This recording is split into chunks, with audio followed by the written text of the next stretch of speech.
ಲೇ ವಿದ್ಯಾ, ಇವತ್ ನಿನ್ ಕತೆ ಮುಗಿತು ಕಣೆ. ಈ ಶೆಡ್ಡಿಂದನು ನಿನ್ನ ಹೆಂಗ್ ಓಡಿಸ್ತೀನಿ ನೋಡ್ತಾ ಇರು.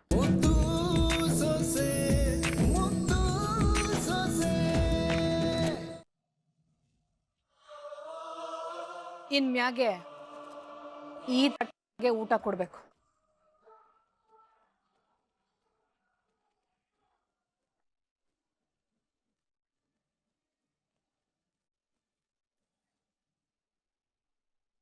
ತಗೋ, ಇನ್ಮ್ಯಾಕವಳು ಇದ್ರಾಗೆ ತಿನ್ಬೇಕು. ಆಮೇಲೆ ಇಲ್ಲಿರೋ ತಟ್ಟೆನೆಲ್ಲ ತಂದು ಒಳಿಕ್ ಮಾಡ್ಗೋ.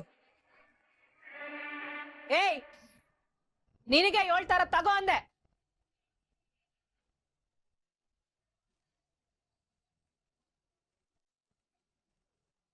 ಮಹಾರಾಜ್ನಂಗೆ ನಮ್ ಬಾವ ಮೆರಿತಿದ್ರು. 6 ತಿಂಗಳು ನಮ್ ಬಾವ ಇದೇ ತಟ್ಟೆನಾಗೆ ತಿಂದಿರೋದು. ಹಂಗೆ ನೀನುವೆ ಈಗ ಇದೇ ತಟ್ಟೆನಲ್ಲಿ ತಿನ್ಬೇಕು. ಪರವಾಗಿಲ್ಲ ಚಂಪಾ, ಈ ತಟ್ಟೆಲ್ ತಿಂದ್ರು ಅನ್ನ, ಚಿನ್ನದ ತಟ್ಟೆನಲ್ಲಿ ತಿಂದ್ರು ಅನ್ನನೇಯ. ಆಮೇಲೆ ನನಗಿದ್ ಯಾವ್ದು ಹೊಸ್ದು ಅಲ್ಲ, ಅವಮಾನನೂ ಅಲ್ಲ. ಗೊತ್ತಿಲ್ದೇನೋ ನಮ್ಮ ಅವಯ್ಯ ಈ ತಟ್ಟೆನಲ್ಲಿ ಊಟ ಮಾಡೋದಕ್ಕೆ ಕಾರಣ ನಾನೇ ಆಗಿವ್ನಿ. ಅದಕ್ಕೆ ಪ್ರಾಯಶ್ಚಿತ್ತ ಮಾಡ್ಕೋತೀನಿ, ಕೊಡು.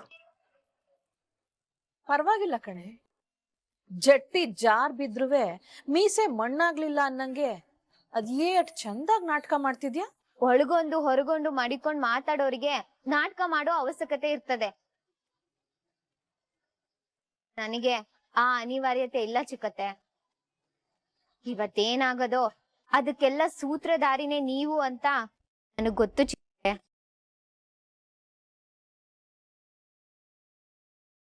ಅವ್ವ, ಏನ್ ಮಾತಾಡ್ತಾವಳವ್ವ ಇವಳು?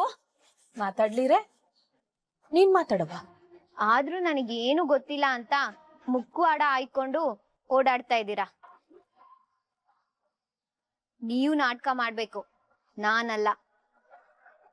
ನಿಂಗಿದ್ ಗೊತ್ತೋದು ಈಟೊಂದ್ ತಡ ಐತೆ. ಹೌದು, ನಾನೆಯ ಸೂತ್ರಧಾರಿ. ಏನೀಗ?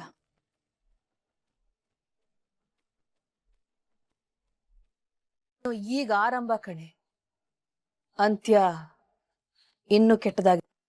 ಚಿಕ್ಕತ್ತೆ, ತಪ್ಪು ಮಾಡ್ಬಿಟ್ಟೆ ಅಂತ ಪ್ರತಿದಿನ ಕೊರಗ್ತಾ ಇದ್ದೆ. ಆದ್ರೆ ನೀವು ಸತ್ಯ ಆಚೆ ಹೇಳಿ ನನ್ ಕೊರಗ್ನೆಲ್ಲ ದೂರ ಮಾಡ್ಬಿಟ್ರಿ. ನನ್ ಗಂಡ ಮಾವಯ್ಯ ನನಗ್ ಶಿಕ್ಷೆ ಕೊಟ್ಟೋರೆ, ಅದನ್ ಸಂತೋಷವಾಗಿ ಅನ್ಭವಿಸ್ತಾ ಇದ್ದೀನಿ.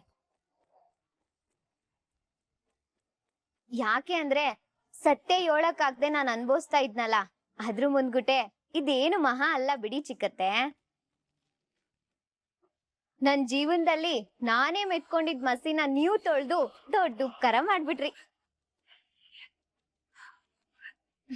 ಬಿಡಿ, ಈ ತಟ್ಟೆಯಲ್ಲಿ ತಿನ್ನೋದು ಒಂಥರ ಮನ್ಸಿಗೆ ನೆಮ್ಮದಿ ಕೊಡ್ತದೆ. ಚಂಪಾ, ಬಡ್ಸು.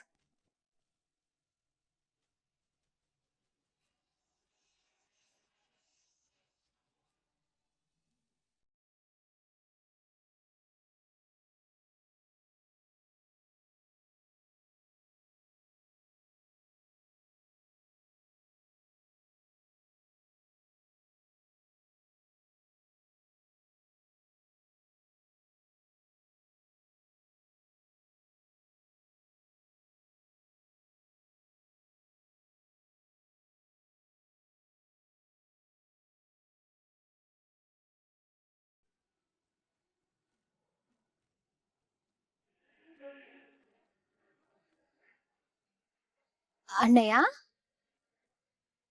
ಅದ್ಕೆಮ್ಮ ಏನಾದ್ರು ಬೇಕಾಗಿತ್ತೆ?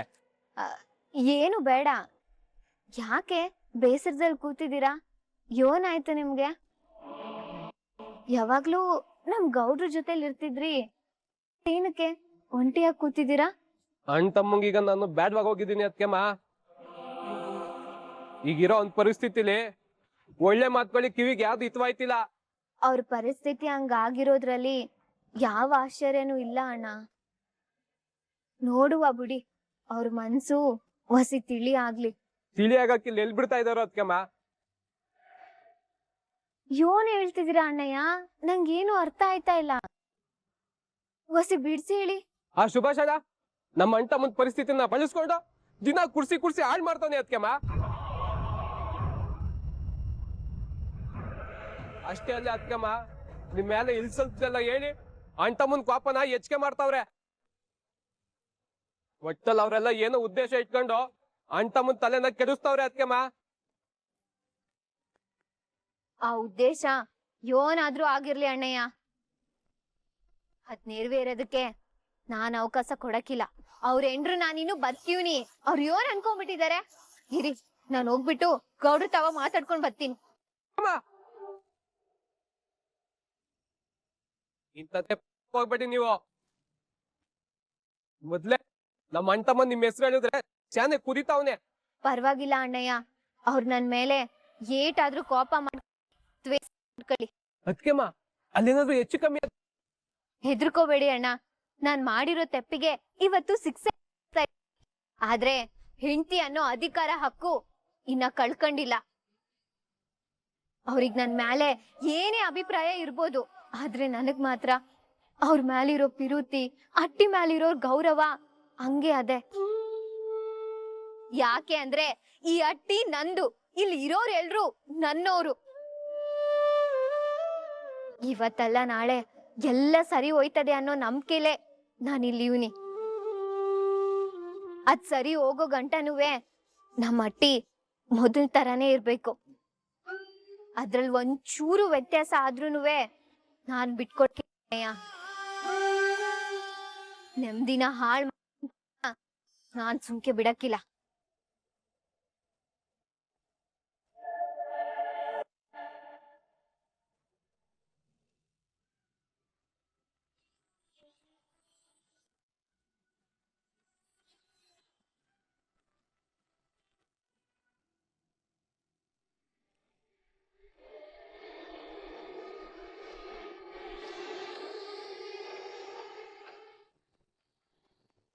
ಅಲ್ಲಿರೋದು ವಿದ್ಯಾ ಅಲ್ವಾ?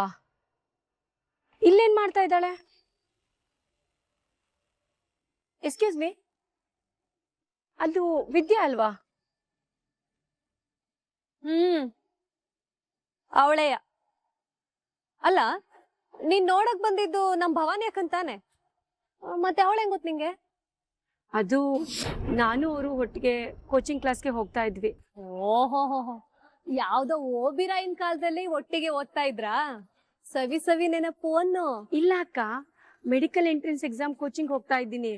ಅಲ್ಲಿಗೆ ಅವರು ಬರ್ತಾ ಇದ್ರು, ಆದ್ರೆ ಯಾಕೋ 2 ವಾರದಿಂದ ಬರ್ತಾ ಇಲ್ಲ.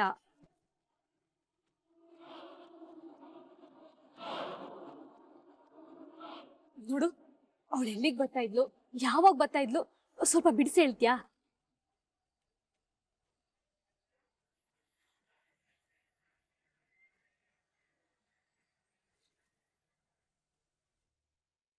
ಇಷ್ಟೇ ಕಣಕ್ಕ.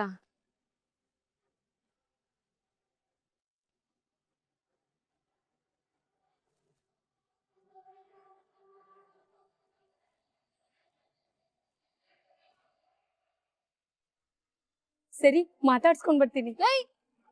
ನಿಂತ್ಕ. ನೋಡಕ್ ಬಂದವ್ರನ್ನ ನೋಡಾಯ್ತು ತಾನೆ, ಬಂದಾರಿ ಹಿಡ್ಕೊಂಡು ಹೋಯ್ತಾ ಇರ್ಬೇಕು. ಅದು ಹಾಗಲ್ಲ ಅಕ್ಕ. ಹಂಗೂ ಇಲ್ಲ ಹಿಂಗೂ ಇಲ್ಲ, ಹೇಳ್ತೀವ್ನಿ ತಾನೆ, ತಿರ್ಗ್ ನೋಡ್ದಂಗ್ ಹೋಯ್ತಾ ಇರು. ಬಿಡು ಗಾಡಿ. ಅಲ್ಲ, ಅವಾಗ್ಲೇ ಚೆನ್ನಾಗ್ ಮಾತಾಡ್ತಾ ಇದ್ರಿ.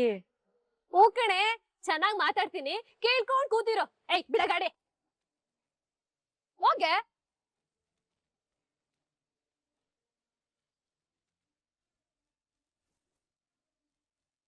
ಲೇ ವಿದ್ಯಾ, ಇವತ್ ನಿನ್ ಕತೆ ಮುಗೀತು ಕಣೆ. ಈ ಶೆಡ್ಡಿಂದನು ನಿನ್ನ ಹೆಂಗ್ ಓಡಿಸ್ತೀನಿ ನೋಡ್ತಾ ಇರು.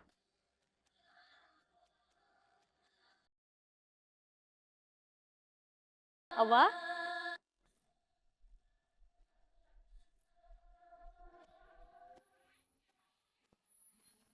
ಯಾರಾದ್ರೂ ಬರಕ್ ಮುಂಚೆ ಮೊದ್ಲು ತಗೊಂಡು ಹೊಂಟೋಗ್ಬೇಕು.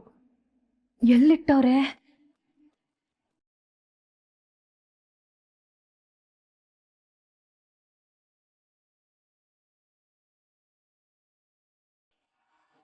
ಇಲ್ಲೂ ಇಲ್ಲ.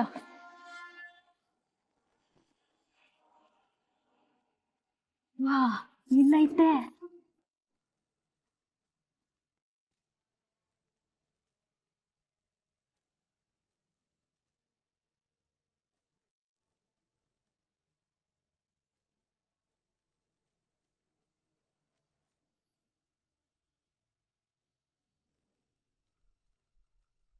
ಶಭಾಷ್ ವಿನಂತಿ, ಎಂತ ಸಂತೋಷದ ವಿಷಯ ಹೇಳ್ಬಿಟ್ಟೆ ಮಗ್ಳೆ.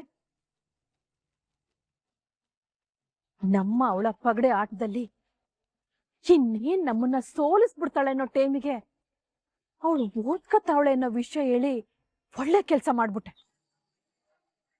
ಒಟ್ನಲ್ಲಿ ನನ್ ಮಗಳಾಗ್ ಹುಟ್ಟಿದ್ದಕ್ಕೆ ಸಾರ್ಥಕ ಆಯ್ತು ಕಣೆ ವಿನಂತಿ. ಹೌದು ಸಾವಿತ್ರಿ, ಇಂಥ ಸಂದರ್ಭದಲ್ಲಿ ನಮ್ಗೆ ಅವಕಾಶ ಬೇಕಾಗಿತ್ತು. ಸಿಕ್ಕಿದ್ದು ಸ್ಯಾನೆ ಒಳ್ಳೇದಾಯ್ತು. ಊರವ್ರ ಮುಂದೆ ಭದ್ರ ಕತ್ತಿಡ್ದ ಆಚೆ ನೂಕಿದ್ರುವೆ ಮತ್ತೆ ಇಲ್ಲಿಗೆ ಬಂದು ಠಿಕಾಣಿ ಊಡ್ಬೇಕು ಅಂತ ಅನ್ಕತಾವಳಲ್ವೇ. ನೋಡಣ ಇನ್ನದ್ ಹೆಂಗಿಲ್ಲಿ ಇರ್ತಾಳೆ ಅಂತವ. ಆದ್ರೂ ಅದಕ್ಕೆ ಅವಳು ಎಂತ ಖತರ್ನಾಕ್ ನೋಡಿ. ನಮ್ಮಟ್ಟಿ ಒಳಗೆ ಇದ್ಕೊಂಡು ಅಟ್ಟಿ ಅವ್ರ ಕಣ್ ತಪ್ಸಿ ನಮ್ಮ ಅಟ್ಟಿನಲ್ಲಿ ಯಾರು ಓದ್ಬಾರ್ದು ಕಟ್ನಿಟ್ಟು ಸಾಮಾನ್ಯದವಳಲ್ಲ.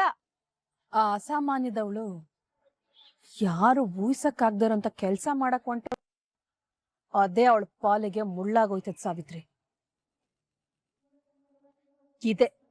ಇದೇ ಓದ್ಬೇಕು ಅನ್ನೋ ಹುಚ್ಚಲ್ಲಿ ಅವತ್ ಪೊಲೀಸ್ನವ್ರಿಗೆ ಫೋನ್ ಮಾಡಿ ಅವಳ ತಲೆ ಮ್ಯಾಗ ಅವಳೆ ಚಪ್ರಿ ಹೇಳ್ಕಂಡ್ಲು. ಇವತ್ ಅದೇ ಓದು ಅವಳು ಬಾಯಿಗೆ ಮಣ್ಣು ಮಾಡ್ತದೆ. ಇನ್ನು ತಡ ಮಾಡ, ಈಗ್ಲೇ ಅವಳು ಬಣ್ಣ ಬಯಲ್ ಮಾಡಿ ಸಾಕ್ಷಿ ಸಮೇತ ನಿರೂಪಿಸೋಣ. ಯಾವ್ದೋ ಒಂದ್ ಮೂಲೆಯಲ್ಲಿ ಅವಳೆ ಅಲ್ವಾ, ಅಲ್ಲಿಂದನು ಒದ್ದು ಓಡಿಸ್ಬೇಕು. ಹಂಗ್ ಮಾಡೋಣ.